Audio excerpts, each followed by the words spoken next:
and welcome to my channel Desified Umme. So today I will be sharing something a little bit different. वैसे तो मैं ज़्यादातर आप लोगों को वीज़ा अपडेट्स और प्रोसेसिंग टाइम और कैश से रिलेटेड ही ज़्यादा अपडेट्स वगैरह आजकल दे रही हूँ because that's what students want to know. लेकिन आज की वीडियो जो है वो आप सब लोगों के लिए थोड़ा सा डिफरेंट भी होगा और इंफॉर्मेशनल भी होगा बिकॉज ये उन तमाम स्टूडेंट्स के लिए कि जिनका वीज़ा आ गया है या जिनका कैश आ गया है and they have now applied for their visas. First of all many congratulations to all of you for getting your visas and your CAS letters. और जिनका अभी तक कैश नहीं आया है, दो students who are still waiting, I wish you all very best of luck so that you can get your CAS letters as soon as possible and come here on September intake. तो आज की video में मैं आप लोगों को बताऊंगी कि किस तरीके से आपने पैकिंग करनी है. सामान जो है वो आप हैंड लगेज में कौन सा कैरी कर सकते हो और मेन लगेज में कौन सा कैरी कर सकते हो, उसके बारे में डिटेल्स बताऊंगी. कुछ चीज़ें जो आप अपने साथ कैरी नहीं कर सकते वो मैं आपको बताऊंगी, और ये भी कि यहाँ पर आपको क्या क्या चीज़ें मिल जाएंगी और कौन कौन सी चीज़ें आपको बैक होम से आप लोगों को लेके आनी चाहिए. तो आज की वीडियो तमाम जो है वो पैकिंग और ट्रैवलिंग से रिलेटेड है. मैंने ऑलरेडी एक वीडियो शेयर किया था जिसमें मैंने स्पेशली बच्चों का बताया था कि आपने बच्चों का बैग कैसे पैक करना है. वो वीडियो का लिंक मैं इधर ऊपर दे दूंगी, सॉरी इधर ऊपर दे दूंगी. I just get confused with this thing कि किधर ऊपर लिंक आता है, बट एनीवेज मैं यहाँ ऊपर कहीं आपको लिंक दे दूंगी और आप वहां से देख सकोगे कि बच्चों के लिए आपने क्या क्या कुछ पैक करना है. But this is for all the students. जो एडल्ट्स आ रहे हैं, बड़े जो आ रहे हैं, उनके लिए ये वीडियो है कि वो लोग क्या क्या कुछ पैक करें. So let's get started. सबसे पहली तो चीज़ है कि इंटरनेशनल फ्लाइट में जब आप आते हो तो यूजुअली आपको 40 kgs के अराउंड लगेज अलाउड होता है, और उसके अंदर आपका कुछ जो है जैसे 32 kgs का आपका मेन लगेज होता है, उसमें आप 2 बैग्स कर सकते हो, बड़े सूटकेसेस, और एक आपको 7 to 8 kg का एक आपका हैंड कैरी अलाउड होता है. उसके अलावा आप एक बैकपैक कैरी कर सकते हो जिसके अंदर आप अपनी इलेक्ट्रॉनिक्स की चीज़ें जो हैं वो कैरी करो. तो ये तो हो गया कि बैग्स की डिवीजन किस तरीके से होती है. आपके आप लोग हैंड कैरी में क्या कैरी कर सकते हो और मेन लगेज में तो तमाम जो आपके ब्यूटी प्रोडक्ट्स हैं जैसे शैम्पूज, लोशंस, क्रीम्स या और भी कोई जो भी लिक्विड चीज़ें हैं एक्सक्यूज मी, उसकी जितनी भी बड़ी पैकिंग्स हैं वो सारी बड़ी पैकिंग्स जो हैं वो आपने अच्छे तरीके से क्लिंग रैप एक मिल जाता है, प्लास्टिक का रैप होता है, उसको आप टाइटली रैप कर सकते हो. तो क्लिंग रैप से आपने एक एक बॉटल को सेपरेटली पैक कर लेना है ताकि लीकेज ना हो, और वो आपने तमाम चीज़ें अपने मेन लगेज में, यानी कि वो मेन लगेज से मेरी मुराद ये है कि जो आपके जो बड़े सूटकेसेस होंगे, जो चेक्ड बैगेज होता है, जो चेक इन में चला जाता है, अंदर जो फ्लाइट के अंदर जो चला जाता है, उस बैगेज में आपने कैरी करना है. और हैंड कैरी जो एक छोटा सूटकेस आप अपने साथ फ्लाइट के अंदर लेकर जाओगे, जो ओवर द हेड कैबिन के अंदर जो आप रख के फिर लेकर आते हो, उसमें आपने कोई भी 100 ml से ज़्यादा के लिक्विड्स नहीं रखने. अगर आपकी कोई भी प्रोडक्ट्स हैं जिनकी आपको फ्लाइट के दौरान में ज़रूरत है, कोई मेकअप प्रोडक्ट्स हैं उस सारे की आपकी छोटी छोटी पैकिंग्स होनी चाहिए. वैसे तो ट्रैवल साइज पैकिंग्स मिल जाती हैं, जैसे हैंड सैनिटाइज़र हो गया, लोशन हो गया, फेस वॉश या हैंड वॉश, इन सब का आपको एक ट्रैवल साइज पैकिंग मिल जाती है. आप किसी भी शॉप से जाके पूछ भी सकते हो कि हमें ट्रैवल साइज पैकिंग दे दें, तो वो मिल जाता है. बट ये कि अगर आपको नहीं मिलता या आपको एंड टाइम पे कोई चीज़ याद आती है तो फिर खाली कंटेनर्स मिल जाते हैं बाज़ार में, ट्रैवल कंटेनर्स मिल जाते हैं एम्प्टी. वो 50 ml या 100 ml के साइज के ही होते हैं. तो आप अपनी मेन जो बड़ी बॉटल है उसमें से आप थोड़ा प्रोडक्ट उसके अंदर शिफ्ट कर लो और then you can carry that with you. आपने कोई भी लिक्विड प्रोडक्ट 100 ml से ज़्यादा की नहीं रखनी है, वरना वो क्या होगा कि जब आप सिक्योरिटी पे पहुंचोगे एयरपोर्ट पे तो वो आपका वो प्रोडक्ट वेस्ट कर देंगे, वो आपको वापस नहीं करते, वो बस आपका गया. शूज़ जो आपने एयरपोर्ट पहन कर जाने, क्योंकि मेरे साथ भी हुआ था बिकॉज यहाँ पर स्कॉटलैंड में, इंग्लैंड में ठंड होती है, स्पेशली जब सितंबर इनटेक में आते हैं. तो what I did was I वोर दोज विंटर बूट्स और मैं एयरपोर्ट चली गई. तो जब मैं वहाँ एयरपोर्ट पर पहुँची तो उन्होंने वो शूज़ उतरवा दिए एंड दे से कि ये वाले शूज़ आप हम उतार के चेक करेंगे बिकॉज ये वाले बूट्स आप पहन के नहीं जा सकते. सो ऑब्वियसली सिक्योरिटी तो मुझे क्लियर करनी थी, फिर मैंने अपने वो बूट्स रिमूव किए, फिर वो उन्होंने सारा चेक किया उनको बूट्स को, क्योंकि उसमें उन्हें डर होता है कि आप खुदा ना करे कोई स्मगलिंग वगैरह के उसमें तो नहीं, आप कोई चीज़ तो नहीं उसमें रख के लेके जा रहे. That's why. तो वो फिर उन्होंने मेरे बूट्स रिमूव कराए, चेक हुए। उसके बाद जब मैं एयरपोर्ट के अंदर गई तो मैंने सबसे पहला काम ये किया था कि मेरे हैंड कैरी के अंदर, शुक्र है कि मैंने एक ट्रेनर मैंने रखे हुए थे, फिर मैंने एयरपोर्ट पे बैठ के अपने शूज़ चेंज किए and then I go on the flight. तो शूज़ की का जो चॉइस है एयरपोर्ट, जो आप कपड़े पहन कर जाओगे, जो भी आप एयरपोर्ट के लिए तैयार होते हो, उसमें आपने अपने शूज़ का बहुत ध्यान रखना है कि आपने कोई हैवी बड़े बड़े कोई बूट्स, जॉगर्स या कोई विंटर बूट्स वगैरह नहीं बिल्कुल भी पहनने, जिससे उनको आपके ऊपर शक हो और वो आपको रोक के आपकी, फिर क्या होता है कि एक दफ़ा अगर आप सिक्योरिटी की नज़र में आ जाओ तो फिर आपके बाकी सारे लगेज की भी बड़ी टाइट चेकिंग होती है। तो इसलिए आपने इन सब चीज़ों को अवॉइड करना है, कॉन्फिडेंट रहना है, कंफ्यूज नहीं होना एयरपोर्ट के ऊपर, और कॉन्फिडेंटली आपने अपना सारा काम करना है। यहाँ पर आपको जिस सामान की ज़रूरत पड़ेगी कि आप रखो क्या, तो उसमें आप अपने लिए जीन्स रख लो, 4 to 5 पेयर्स ऑफ जीन्स। उसके साथ आप अपनी स्वेट शर्ट्स, टी शर्ट्स वगैरह रख लें, सर्दी के वेदर के हिसाब से अगर आपको मिल जाती हैं। एक आप अपने साथ विंटर जैकेट ज़रूर कैरी करें, वो आप इस तरीके से अपने आप हैंड कैरी में भी डाल सकते हो, बिकॉज यहाँ उतरते ही आपको वो चाहिए होगी, यहाँ पे ठंड होती है। और कोशिश करें कि वो आपको वाटर रेजिस्टेंट और विंड रेजिस्टेंट मिले। आप एक आधा दो अपने ट्रेडिशनल सूट ज़रूर कैरी करो, अपने शलवार सूट हैं, साड़ी है, कोई भी चीज़ जो आप ट्रेडिशनली पहनना पसंद करते हो, बिकॉज यहाँ पे कुछ ना कुछ इवेंट्स वगैरह होते हैं, त्यौहार आते हैं, तो उसमें आपके वो काम आएंगे और यूज़ होते हैं। ऐसा नहीं है कि यहाँ पे बिल्कुल ही कुछ नहीं होता और आपके कपड़े यूज़ नहीं होंगे, so that's not the case. कुछ थोड़ी बहुत ज्वेलरी ट्रेडिशनल वो आप कैरी करो। I would not suggest you guys, जो कि मैरिड जो लड़कियां आ रही हैं, मैं आपको ये नहीं कहूँगी कि आप अपना सारा गोल्ड का जेवर लेकर आओ, बिकॉज यहाँ पर आपको पता है हमारे गोल्ड दिया जाता है शादी में। तो यहाँ पर लॉकर का ऐसा कोई सिस्टम नहीं है। बैंक्स में आई डोंट नो कि यहाँ पे लॉकर्स होते हैं कि नहीं, but I have never seen. और यहाँ पर बिकॉज एशियंस के बारे में सबको यहाँ पे पता है कि हमारे पास जेवर होता है, सो ब्रेक इन होता है घरों के अंदर और रॉबरीज वगैरह हो जाती हैं। तो टू बी सेफ आप अब बहुत ज़्यादा अपने साथ गोल्ड की ज्वेलरी को कैरी नहीं करो। थोड़ा बहुत जो आपने रूटीन में जो पहना हुआ हो हर वक्त, दैट्स इनफ, या थोड़ा बहुत उसके अलावा, बट बड़े बड़े हैवी सेट्स और चूड़ियाँ और कंगन वगैरह आप लोग मत लेकर आएँ, बिकॉज ना तो यहाँ पे इतने यूज़ होते हैं और ना ही जो है ना वो प्रैक्टिकली अच्छा है कि आप लेकर आओ। तो 2-3 pair of shoes, preferably winter boots, ankle boots, और एक आधा कोई ट्रेनर, वो आप ज़रूर कैरी करो। फ्लाइट के लिए आप इजी अगर रहना चाहते हो तो आप एक नॉर्मल अपने स्लीपर्स जो है वो हैंड कैरी में रख लो, और once you pass the security तो आप इजी अपने स्लीपर्स में आप आ जाओ और एयरपोर्ट पे फिर आप इजी रहते हो। शूज़ भी जो आपने, विंटर बूट्स भी जो लेने हैं वो आपने इसी तरह लेने हैं जो वाटर रेजिस्टेंट हो, ताकि, क्योंकि यहाँ पर बहुत ज़्यादा बारिश होती है, तो आपको जो आउटर वेयर है, यानी कि आउटर वेयर जो आपकी जैकेट है और जो आपके जूते हैं, वो हमेशा वाटर प्रूफ होने चाहिए, ताकि आपको किसी किस्म का कोई मसला ना हो। मुझे अभी रिसेंटली एक सब्सक्राइबर ने क्वेश्चन किया था अबाउट ट्रेनर शूज़।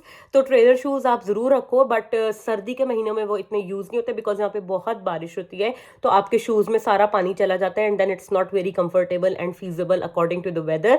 तो ट्रेनर्स आपके समर मंथ्स में ज़्यादा चलते हैं। हाँ, अगर आपके ट्रेनर्स ऐसे हैं जिनमें से पानी अंदर नहीं जाता, देन दैट्स फाइन, आप कैरी कर सकते हो अगर आप उन्हें प्रेफर करते हो तो। आई वुड से कि आप ज़्यादा शॉपिंग अपनी यहीं से आके करो, क्योंकि वहाँ से आप जितना मर्जी विंटर्स का सामान ले आओगे वो यहाँ के हिसाब से नहीं चलेगा।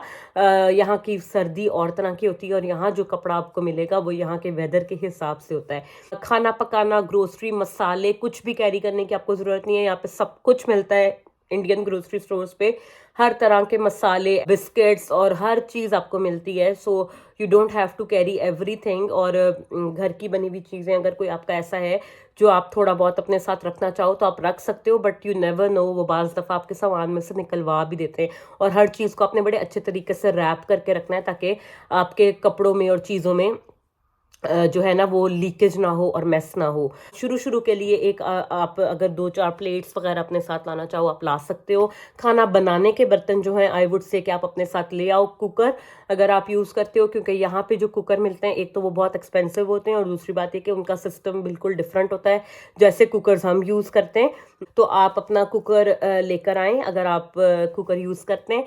आप नॉन स्टिक देख सकते हो, यहाँ पर मिल जाता है वैसे तो सब कुछ, बट अगर आप चाहते हो दैट्स कम्प्लीटली योर चॉइस। मैं आते हुए कुछ बर्तन अपने साथ लेकर आई थी, जैसे कि तवा, बेलन, रोटी बेलने के लिए, और चिमटा रोटी सेकने के लिए, और उसके अलावा मैं अपनी एक नॉन स्टिक की पतीली और चाय का सॉसपैन, ये सब चीज़ें लेकर आई थी। बिकॉज ऑब्वियसली आते ही आपको इतना दुकानों का आइडिया नहीं होता, जगहों का इतना पता नहीं होता, तो आते ही अगर आपके पास अकोमोडेशन हो और आप ग्रोसरी कर भी लेते हो तो आप फिर पकाओगे कैसे? तो कुछ आपके पास 2-4 ज़रूरत के बर्तन होने चाहिए कि जिसमें आप अपनी आते ही सेट करके थोड़ी बहुत अपनी बेसिक कुकिंग कर सको। Then after that you can go and purchase stuff, यहाँ से सब कुछ मिल जाता है। लैपटॉप्स, मुझसे बहुत लोगों ने क्वेश्चन किया कि इलेक्ट्रॉनिक्स हम वहाँ से आके लें या इंडिया पाकिस्तान से लेकर आए। तो आई वुड से कि do as you please, but अगर आप मेरी ओपिनियन पर्सनल मांगें तो मैं आपको कहूँगी कि आप अपना लैपटॉप वहाँ से लेकर आओ। बिकॉज यहाँ के जो लैपटॉप्स हैं, I don't know why, but I don't find them very reliable और गुड। और यहाँ के जो ख़ास तौर पे जो लैपटॉप है ना, वो हीट अप होते हैं बहुत जल्दी। तो मैं अपने भी लैपटॉप्स दोनों दफ़ा पाकिस्तान से लेकर आई हूँ, तो मेरा वहाँ से जो मैं लैपटॉप लाई थी उसमें ये इशू नहीं है, वो हीट अप नहीं होता। बट यहाँ से मैंने जो लिया है लैपटॉप, तो वो बहुत जल्दी हीट अप होता है। आई डोंट नो कि उसकी कोई प्रोसेसिंग में कोई डिफरेंस है, कोई किसी पार्ट में कोई डिफरेंस है, बट या may be it's just me who thinks कि इस तरीके से होता है। बट ये प्रॉब्लम मैंने और भी लोगों के साथ देखा है, क्योंकि मशीन बहुत ज़्यादा हीटअप होती है जो यहाँ से परचेज़ की थी। तो इट्स बेटर कि आप अपना लैपटॉप एटलीस्ट वहाँ से लेकर आओ अपने लिए। उसके अलावा फ़ोन्स वगैरह तो आप यहाँ से ले सकते हो, वो कोई मसला नहीं है, बाद में आप आराम से मैनेज कर लोगे। कोई लैपटॉप वगैरह या कैमरा लेकर आ रहे हो तो वो आपने मेन सूटकेस में नहीं डालना, बिकॉज सिक्योरिटी जो है वो आपके लैपटॉप्स और इलेक्ट्रॉनिक डिवाइसेस को बैग्स में से निकलवाती है, और निकलवा के फिर आपका वो अलग से सिक्योरिटी में से, क्लियरेंस में से गुजरता है। तो वो आपने अपने या तो बैकपैक में रखना है डिवाइसेस, या फिर आपने अपने छोटा जो आपका हैंड कैरी है जो आप फ्लाइट में लेकर जाओगे उसमें आपने रखना है, बिकॉज सिक्योरिटी वाले आपसे वो खुलवा के मांगेंगे। और मेन लगेज में आपने नहीं डालना, बिकॉज वो आपके लिए फिर ट्रबल बनेगी। तो आपने हमेशा अपनी जितनी भी इलेक्ट्रॉनिक्स हैं, कैमराज हैं, मोबाइल्स हैं और लैपटॉप्स हैं, वो सारे के सारे आपने अपने पास इन हैंड रखने, आइदर इन योर बैकपैक और in your hand carry, but वो कभी भी आपने मेन लगेज में नहीं डालने। अपने आप डॉक्यूमेंट्स, स्टडी डॉक्यूमेंट्स, अपना आइल्स वगैरह और अपनी डिग्रीज प्रीवियस, सब कुछ आप अपने साथ कैरी करो, बिकॉज अगर आप यहाँ पे कहीं पे जॉब अप्लाई करते हो या बाद में आपको ज़रूरत पड़ेगी। कॉस्मेटिक्स वगैरह मुझसे लड़कियाँ पूछती हैं, तो आप थोड़ी बहुत मिनिमल ज़रूरत के लिए आओ, बाकी आप यहाँ से आके ले लो। अच्छे आपको ब्रांड्स वगैरह सब कुछ यहाँ से मिल जाता है, कोई ऐसा मसला नहीं होता। Those who wear glasses like me, like I site glasses, तो वो आप लोग अपना 2 पेयर्स ज़रूर लेकर आओ, मतलब एक एक्स्ट्रा ज़रूर अपने साथ बनवा के लेकर आओ। ग्लासेस का यहाँ पर बहुत ज़्यादा एक्सपेंस है, तो वो आप नहीं कर सकोगे, तो आप वो अपना ले आओ, तो that's good. It's way too expensive, I don't know why, लेकिन एक डेंटल यहाँ पर आपकी केयर और एक आई केयर बहुत एक्सपेंसिव है। लेंसेज अगर आप यूज़ करते हो तो आप अपने वो भी वहीं से बनवा लाओ और एक एक्स्ट्रा पेयर साथ रखो।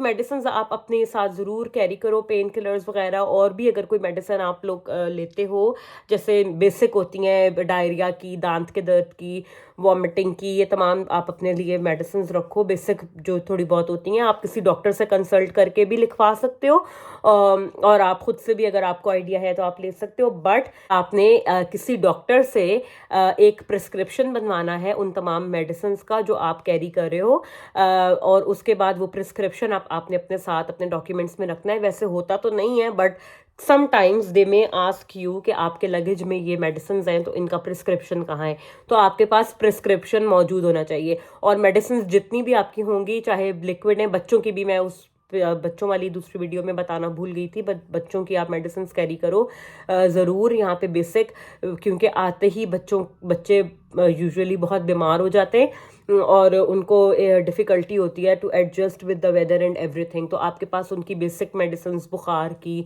डायरिया की, कॉन्स्टिपेशन वगैरह की, ये होनी चाहिए बच्चों की। तो ये तमाम मेडिकेशंस का कि आप 2 प्रिस्क्रिप्शन बनवा लो, एक बेबी का एक अपना, और इसको फिर आपने तमाम मेडिकेशन आपने मेन लगेज में, मेन सूटकेस में डालना है, बड़े सूटकेस में, और प्रिस्क्रिप्शन आपने अपने डॉक्यूमेंट्स के साथ कैरी करना है। तो अब मैं आपको वो बता दूं कि वो चीज़ें जो आप अपने साथ कैरी नहीं कर सकते उसके अंदर आ जाते हैं किसी भी किस्म के वेपन्स, आपके कोई भी किसी भी किस्म का अल्कोहलिक ड्रिंक्स वगैरह, ये तमाम चीज़ें आप अपने लगेज में नहीं डाल सकते। और कोई भी शार्प चीज़ ऐसी जैसे नाइव्स हो गई, चाकू, छुरी, कटर्स, सीजर्स, बड़ी जो होती हैं, इस तरह की कोई चीज़ आप अपने लगेज में, ना मेन लगेज में ना हैंड कैरी में नहीं लेके जा सकते। If you are carrying nail cutter और स्मॉल सीजर्स और किचन नाइफ, उसको आपने बहुत अच्छी तरह रैप करके पैक करके आपने अपने मेन लगेज में डालना है। बट अदर देन दैट बड़े साइज़ के आपके जो हैं नाइव्स और कटर्स और ये सब चीज़ें आपको अलाउड नहीं है, आप ये कैरी नहीं कर सकते। एक पूरी लिस्ट होती है, बैटरीज हैं जैसे कि ये चीज़ें आपको देखनी पड़ती हैं कि आप कौन सी स्पेसिफिक बैटरीज कैरी कर सकते हो और कौन सी नहीं। तो मैं आपको यूके गवर्नमेंट का जो लिस्ट है सामान का, जो उनके कस्टम्स वाले आपको अलाउ नहीं करते कैरी करना, वो लिस्ट मैं आपको डिस्क्रिप्शन में दे दूंगी, आप वहाँ से चेक कर सकते हो। डिफरेंट एयरलाइंस की अपनी भी एक रेगुलेशन होती है कि आप कौन सा सामान उनके साथ नहीं लेके जा सकते। तो आप जिस भी एयरलाइन का टिकट बुक कराओ, आप उनकी वेबसाइट पर जाकर उनकी जो लिस्ट है प्रोहिबिटेड आइटम्स की, वो आप ज़रूर एक दफ़ा अच्छे से गो थ्रू करो। उससे आपको आइडिया हो जाएगा कि कौन सा सामान आप नहीं लेके जा सकते हो साथ। तो इन चीज़ों का आपने बहुत ध्यान रखना है। आई होप कि आपका सफ़र अच्छा गुजरे, आपको किसी किस्म का कोई मसला ना हो, कोई परेशानी ना हो, और आप लोग स्मूथली सारा काम करके यहाँ आएँ, अपनी लाइफ एंजॉय करें, एक्सप्लोर करें और अच्छा अच्छा पढ़ें। So very very best of luck to all of you. If you like today's video, then please give this video a thumbs up and subscribe to my channel. Also share my videos with your friends and family. Stay tuned, take care, and I will see you guys in another video. Bye bye.